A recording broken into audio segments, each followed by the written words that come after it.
Hi guys, Assalamualaikum and greetings to all of you. So in this module 3 or chapter 3, we are going to learn on creativity and innovation. Let's first look at the learning objectives. So basically in this particular chapter, we're going to learn on the concept of creativity in entrepreneurship. And also the second part, we're going to learn on the types of innovation and the sources of innovation. So first thing first, let's look what is the definition of creativity. So there are many scholars, that have defined what is actually creativity. Lotterington back in 2008 mentioned that creativity is the merging of ideas which have not been merged before, where this is the new ideas are formed by developing current ones within our mind. Muddery and Goldsmith in 1988 says that the generation of ideas that result in improved efficiency or effectiveness of a system is the creativity. Okay, while Dorff and Byers in 2005 says that creativity is the ability to use the imagination to develop new ideas, new things, or new solutions. And May in 1975 says that creativity is the process of bringing something new into being. Okay, so basically from these four definitions, you'll be able to see that basically this creativity are ideas. Okay, it's an idea or ideas that have not been created before. Okay, it must be a unique one, it must be a new one, all right, that result from something that you do with your brain, basically when you do some thinking or brainstorming. Now, what is innovation? According to Howell and Higgins in 1990, it is the process by which entrepreneurs convert opportunities into marketable ideas. While Drucker in 1985 says that innovation is the specific instrument of entrepreneurs. That means by which they exploit change as an opportunity for a different business or a different service. While Luke and Katz in 2003 says innovation is generally understood as the successful introduction of a new thing or method. Innovation is the embodiment, combination, or synthesis of knowledge in original, relevant, valued new products, processes, or services. So, innovation is not necessarily creating something new, but it could be where you actually try to convert from your invention or other people's invention into something else. All right. Next, let's look at what is actually creativity, innovation, and entrepreneurship. What all of these two have to do with entrepreneurship. Now, you know creativity just now. Now, creativity is a process of generating unique and useful ideas, while you know that innovation will take place when there is a creative idea generation. So, when you talk about innovation, it is taking the creative or unique new ideas, all right, and you turn it into something of value. So the innovation will require discipline and action to evaluate the ideas, you test them, modify them, and then you apply them. Okay, it is through their discipline and actions that turn an idea into something of value. The creativity comes first, okay, and then you have the innovation. So creativity is merely the ideas, while innovation is when you have that creativity into something that can be seen. And when you try to sell that, all right, or you market it, because to you that with that innovation it will be able to help people or to meet the demand of the customer, so that is when you become an entrepreneur. Okay, so creative entrepreneurs will observe people's problem and see opportunities, because to them, when they are able to create a solution for this problem from the people's or the society or public as a whole, right? So they see that the solution can become an opportunity that they can sell that solution. All right. So these entrepreneurs then innovate by applying creative solution to people's problem to better enhance people's quality of life. So entrepreneurship is actually commercialization of creativity, which occurs when individual or organization sees the potential in an idea that can be developed for a marketplace or a user group. Other than that, this individual or organization is also prepared to take the necessary risks to stir things up and get things out of their needs or comfortable spaces. And they must have the skills, or at least an access to them, confidence, determination, and the funds, right, or even access to the fund, right, to carry out the innovation that is required to turn the idea into reality. Right? So from here, I hope you are able to know already what is this creativity and innovation has to do with the entrepreneurship. So now, let's look at the creative process. Edward de Bono in 1992 says creativity is a process that can be developed and improved, right? So everyone actually possesses a certain degree of creativity. Some of us are more creative, while some are actually little less. So the creative process involves looking with different perspectives on unique relationships of the surroundings. So you may say that I'm not creative at all, so I can't think of something creative, all right? But actually it can be learned, or the skills can be acquired. So don't worry if you think that, oh, I'm not creative, so I cannot be an entrepreneur. No, that is wrong, all right? So these are the phases of creative process. Phase one, which is background, or sometimes it is also known as knowledge accumulation. It involves seeking and gathering of information through observations, readings, conversation with others, attending seminars, meetings, and workshops, and etc. Basically, in background or knowledge accumulation, you are actually just observing, all right, or you are trying to find information. How can you find information? Like when you have some conversation with other people, you try to know what do they have any problems or not, okay? Or you try to attend seminars. You learn on what are the current issues, the current problems that are people trying to solve, right? So that is when you call it a background or the knowledge accumulation. So after you have knowledge, okay, after you have gathered all this information, then you can move on to the second phase, which is the incubation process. Here, entrepreneurs will deliberately allow creativity to spur by breaking away from the problem and let the subconscious mind work on it. This is when you try to use your imagination, all right? Get rid of the box. You don't say think outside the box. You say get rid of the box and think beyond, all right? So when you try to allow the creativity to spur in your mind, right, you are trying to get the idea. So once you try to get the idea, that is when you are already in phase three, which is the idea experience, which is discovery of idea or solutions to the problem. Sometimes it is called the eureka factor, right? The eureka factor is like the light bulb factor, like you have ding, you have that particular idea. Okay, next is the phase four. All right, this is the evaluation and implementation.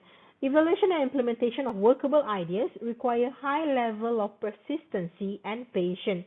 So entrepreneurs do not easily give up when they face any obstacle.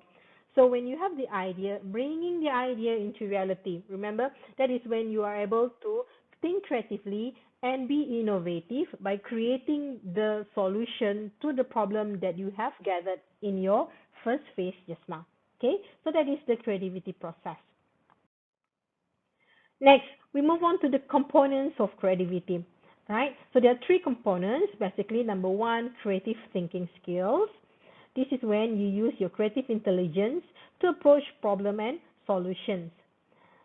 Next, the knowledge, all right? Knowledge is the second component, which can be looked in terms of four styles of creative intelligence: intuitive, innovative, imaginative, and inspirational. Intuitive is something that you feel or you sense. Normally you call it like your sixth sense, right? You have that feelings that this can work, right? Or innovative is when you try to improvise or look into the current products and try to be creative in creating something better than that. That is innovative. Okay, imaginative is when you try to think beyond, right? Being imaginative. And inspirational is when you look at others, Okay, you try to find some aspiration and make that as inspiration for you to use the creativity and create something new, right? And the third component is motivation, which can be extrinsic motivation or intrinsic motivation. Extrinsic motivation are motivation that can be seen, some physical motivation like your money, okay, because you think that, oh, okay, I need to be creative so that I'll be able to get more money, okay, or get some what they call it, profits, right, or create that particular product so that I'll be able to sell it. So that those are normally extrinsic. While intrinsic motivation are something that is intangible, like the feeling of satisfaction, okay, the feeling of proud, the feeling of getting the recognition, right? So those are the three components of creativity. Now let's look at what are the common creativity techniques. If you're worried that you can't be creative or you're not sure that whether you can actually think creatively or not, so these are some of the techniques that you can actually do. Number one is brainstorming. Second one is scamper. Later I will explain to you further on what is actually scamper. Next is lateral thinking, and then you also have mind mapping, problem reversal, and also attribute listing. You can actually get more information and also detail about all of these techniques in the full notes that I have given in your UFuture. Okay. So let's look at what is actually Scamper. Scamper is an acronym basically, alright? So we're going to look at the first S here, substitute. That means you try to substitute or change the components, the materials, or even the people to from the existing one to the new one that you wanted to create. Okay, then you can think creatively by trying to substitute some components, materials, or people. Next is C, combine. This is when you try to mix together, okay, combine with other assemblies or services, or even integrate other things to the new one. A is adapt. Adapting meaning you try to alter, to change a function, or even use part of other element, right? The first M is try to magnify. Magnify meaning making it bigger, okay, not necessarily just big, could be longer, higher, overstated, or some added features. Next M is modify. Okay, so there are many things that you can do in modifying. All right, try to increase or reduce in the scale, changing the shape, or modify the attributes like the colors. All right. Next, P is put to another use. Okay, by putting to another use, you are trying to think that the product can also be used for other purposes. Okay. E is to eliminate. Say this is the certain things that you may want to remove some elements, okay, by try to simplify it or reduce it to the core functionality. R is to rearrange by changing the order, right? Interchange the components or change the speed or other pattern.